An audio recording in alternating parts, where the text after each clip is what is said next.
Isang mapagpalang araw muli sa atin mga ka-voltage at meron na naman akong panibagong customer at ang ipare-repair nila sa akin ay isang microwave. Ang issue po nito mga ka-voltage, ang sabi ni customer, pag maglalagay sila ng iiniting ulam ay hindi daw nagiinit, pero gumagana naman siya, may power, gumagana naman yung ilaw niya.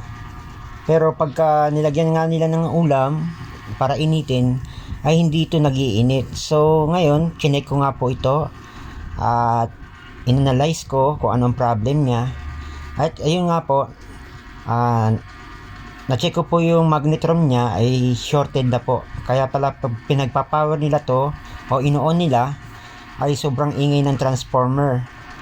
Malakas ang vibration kasi shorted na po ang magnetron niya. Hindi na po siya nagbibigay ng heat wave para mainit ang ulam. So kinausap ko nga si customer na kailangan palitan ang magnetron ng microwave niya para makapag-init uli ito ng ulam.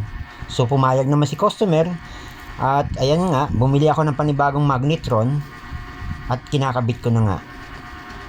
So mga ka-voltage, bigyan ko po kayo ng idea kung sakaling ang mga microwave nyo ay may problem. Halimbawa may power naman, so pag nilagyan mo naman ng ulam na para initin ay hindi siya nag-iinit. So kalimitan sira niyan ay magnetron. Maaaring shorted na po ang magnetron nyo ng microwave nyo, kaya need na pong palitan. Minsan naman may mga problem naman na okay ang magnetron pero sira naman ang capacitor niya. So dalawa lang ang maaaring dahilan niyan pagka may power pero hindi siya nag-iinit ng ulam.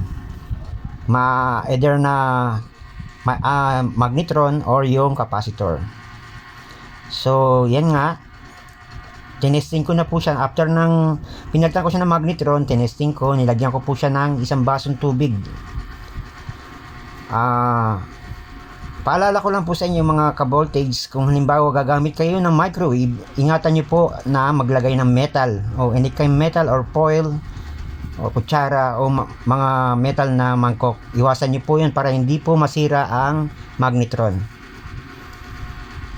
Sana nakatulong po ako sa inyo sa maliit na konting idea pa para malaman nyo kung ano minsan ang nagiging sira ng microwave. So yan nga po, tinesting ko po yan at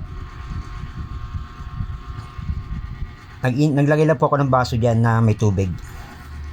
So yan nga po, yan, kumukulo na nga po siya, umiinit na po siya. So maraming salamat po muli mga ka-voltage at huwag niyong pakalimutan paki-like and share, paki-follow po ang page ko. Maraming salamat po and God bless po sa ating lahat.